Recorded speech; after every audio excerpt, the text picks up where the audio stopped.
देखिए एक्सरसाइज 3.2, ये आपका फर्स्ट क्वाड्रेंट है। ये 0 डिग्री है, 0 से 90 डिग्री तक। 90 डिग्री को रेडियन में π/2 कहते हैं। ये 180 डिग्री है, पाई रेडियन। ये 3π/2 रेडियन, 270 डिग्री। और पूरा एक राउंड लगा दें तो 360 degree, 2 pi radian. First quadrant, ये हमारा सेकंड क्वाड्रेंट, ये थर्ड क्वाड्रेंट और ये फोर्थ क्वाड्रेंट। फर्स्ट क्वाड्रेंट में all trigonometric ratios are positive. सारे ट्रिग्नोमेट्रिक रेशो पॉजिटिव होते हैं। Sine, cos, tan, cot, sec, cosec सब की वैल्यू पॉजिटिव आती है 0 से 90 डिग्री के बीच में। अगर 90 से बड़ी वैल्यू आ रही है 180 तक, तो इसमें आपका साइन पॉजिटिव होगा और कॉसेक पॉजिटिव होगा। ये दोनों पॉजिटिव होंगे, रेस्ट नेगेटिव, बाकी सब नेगेटिव होंगे। थर्ड क्वाड्रेंट में टेन थीटा और कॉट थीटा, ये दोनों पॉजिटिव होंगे, रेस्ट नेगेटिव, बाकी नेगेटिव होंगे। इसमें आपका कॉस और सेक, ये दोनों पॉजिटिव होंगे, रेस्ट आर नेगेटिव। तो इस तरह से हम समझ गए कि फर्स्ट क्वाड्रेंट में सारे ट्रिग्नोमेट्रिक रेशोज की वैल्यू पॉजिटिव आती है। सेकंड क्वाड्रेंट में साइन और कोसेक की पॉजिटिव आती है, बाकी सब की नेगेटिव आती है। थर्ड क्वाड्रेंट में टेन और कॉट पॉजिटिव होते हैं, बाकी सब नेगेटिव होते हैं। फोर्थ क्वाड्रेंट में कॉस और सेक पॉजिटिव होते हैं, बाकी सब नेगेटिव होते हैं। अब हमारे पास यहाँ कुछ वैल्यू दे रखी है। ये कह रहा है कि cos x is equal to -1/2।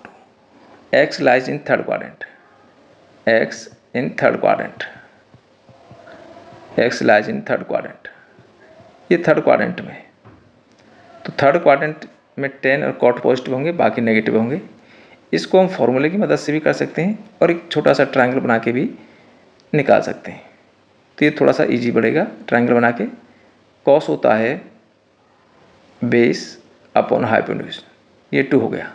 Pythagoras लगा के ये निकाल दिया, 2 का स्क्वायर 4, 4 में से 1 गया तो 3, ये आ गया √3। अब थर्ड क्वाड्रेंट की बात हो रही है। थर्ड में कॉस नेगेटिव होता है, इसलिए माइनस साइन आ रहा है। तो ये माइनस साइन तो केवल क्वाड्रेंट बता रहा है कि इस क्वाड्रेंट में लाई कर रहा है। अब अगर हम साइन की वैल्यू निकालते हैं, साइन एक्स की, तो ये होता है परपेंडिकुलर अपॉन हाइपोटेन्यूज, तो ये √3/2 हो गया। अब कौन से क्वाड्रेंट में? थर्ड में। तो थर्ड में साइन होता है नेगेटिव, तो ये माइनस का आ जाएगा। 10x निकालें, 10x √3/1 हो गया, परपेंडिकुलर अपॉन बेस हो गया। ये थर्ड क्वाड्रेंट में पॉजिटिव होता है, इसलिए इसकी वैल्यू पॉजिटिव आ जाएगी। Cot x base upon perpendicular, तो ये 1/√3 आ जाएगा। कॉट भी कैसा होता है? पॉजिटिव होता है, ये भी पॉजिटिव आएगा। अब रह गया आपका कोसेक, कोसेक एक्स। कोसेक कैसे होगा? हाइपोटेन्यूज अपॉन परपेंडिकुलर, तो 2/√3 हो गया। कोसेक कैसा होता है थर्ड क्वाड्रेंट में? नेगेटिव, तो ये माइनस का आ जाएगा। सेक ले लो, sec x hypotenuse upon base, तो 2/1। सेक एक्स थर्ड क्वाड्रेंट में नेगेटिव, इसलिए माइनस का आएगा। तो इस तरह से हम अगर एक वैल्यू दे रखी है तो बाकी सब निकाल सकते हैं, और क्वाड्रेंट दे रखा है कि किस क्वाड्रेंट में लाई करता है। तो जिस क्वाड्रेंट में पॉजिटिव होगा वहाँ वैल्यू पॉजिटिव होगी, और जिस क्वाड्रेंट में जो नेगेटिव होगा उसकी वैल्यू नेगेटिव होगी।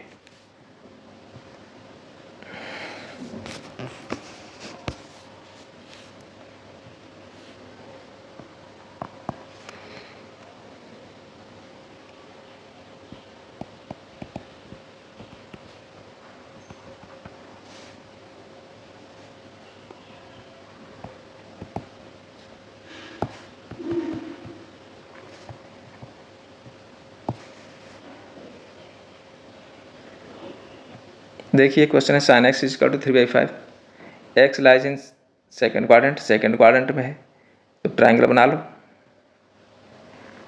साइन होता है perpendicular upon hypotenuse, second quadrant में साइन पॉजिटिव होता है, इसलिए इसकी वैल्यू पॉजिटिव है। पाइथागोरस लगाएंगे तो ये वैल्यू आपकी 4 आ जाएगी। साइन के बाद कॉस एक्स निकाल दो। कॉस एक्स क्या है? बेस अपॉन हाइपोटेन्यूज, तो 4/5 आ गया।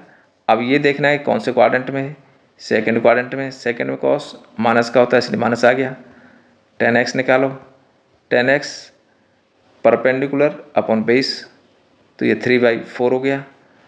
10 सेकेंड क्वाड्रेंट में कैसा, माइनस का, इसलिए माइनस का हो गया। कॉट एक्स की वैल्यू बेस अपॉन परपेंडिकुलर, ये 4/3 आ गई। सेकेंड क्वाड्रेंट में कॉट भी नेगेटिव होता है इसलिए माइनस का हो गया। सेक एक्स निकालते हैं, सेक एक्स बेस अपॉन हाइपोन्यूज, तो ये 4/5 आ गया।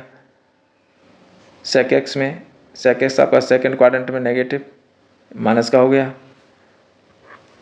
कोसेक एक्स निकाल देते हैं, cosec x hypotenuse upon perpendicular 5/3 हो गया। कोसेक कैसा सेकेंड क्वाड्रेंट में नेगेटिव, इसलिए माइनस का आ गया। तो हम ट्राइंगल से बड़ी आसानी से और इजी वे में सारे ट्रिग्नोमेट्रिक रेशियोज की वैल्यू निकाल सकते हैं। अगर एक ट्रिग्नोमेट्रिक रेशियोज की वैल्यू दे रखी है तो बाकी सबकी निकाल सकते हैं। देखिए आगे देखिए, कॉट एक्स दे रखा है 3/4 और ये थर्ड क्वाड्रेंट में है। थर्ड क्वाड्रेंट में कॉट पॉजिटिव होता है इसलिए वैल्यू पॉजिटिव है। कॉट होता है बेस अपॉन परपेंडिकुलर, पाइथागोरस से यह आ जाएगा 5। अब हम यहाँ से साइन एक्स की वैल्यू निकालेंगे। साइन होता है परपेंडिकुलर अपॉन हाइपोन्यूज, तो 4/5। साइन कैसा थर्ड क्वाड्रेंट में, माइनस का, इसलिए माइनस हो गया। कॉस एक्स निकाल दें, cos base upon hypotenuse, cos third quadrant में माइनस का, इसलिए माइनस का हो गया। 10x निकाल दें, परपेंडिकुलर अपॉन बेस, तो 4/3। अब 10 थर्ड क्वाड्रेंट में पॉजिटिव, इसलिए पॉजिटिव आएगा, इसके आगे प्लस का आ जाएगा साइन। कॉट एक्स दे रखा है, कोसेक एक्स निकाल देते हैं।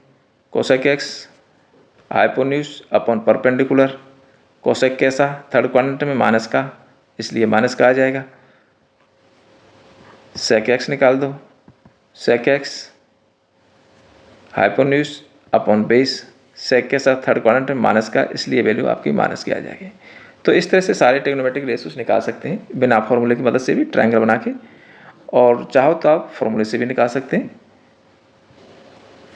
देखिए सेक एक्स दे रखा है 13/5, इसका हम ट्रायंगल बना लेते हैं। मैं ट्रायंगल मेथड यूज कर रहा हूँ आपके सब में। सेक होता है हाइपोन्यूज अपॉन बेस। अभी फोर्थ क्वाड्रेंट में सेक पॉजिटिव होता है इसलिए वैल्यू आपकी पॉजिटिव है। पाइथागोरस लगा के हमने इसको निकाल दिया, 12 हो गई। अब साइन एक्स की वैल्यू निकालें, परपेंडिकुलर अपॉन हाइपोन्यूज। फोर्थ क्वाड्रेंट की बात हो रही है कि एक्स फोर्थ क्वाड्रेंट में है, फोर्थ में साइन आपका माइनस का, ये माइनस हो जाएगा। कॉस एक्स की वैल्यू निकालें, बेस अपॉन हाइपोन्यूज। कॉस हमारा फोर्थ क्वाड्रेंट में पॉजिटिव होता है इसलिए पॉजिटिव वैल्यू आएगी। 10x निकालें, परपेंडिकुलर अपॉन बेस, तो 12/5 हो गया। अब 10x को देखें, फोर्थ क्वाड्रेंट के लिए कह रहा है ये, तो फोर्थ क्वाड्रेंट में 10 नेगेटिव होता है इसलिए वैल्यू नेगेटिव आ गई। कॉट एक्स निकालो, cot x base upon perpendicular, cot कैसा फोर्थ क्वाड्रेंट में माइनस का, ये माइनस हो गया। कोसेक एक्स निकालो, कोसेक एक्स आपका हाइपोन्यूज अपॉन परपेंडिकुलर, कोसेक कैसा फोर्थ क्वाड्रेंट में माइनस का, ये माइनस हो गया।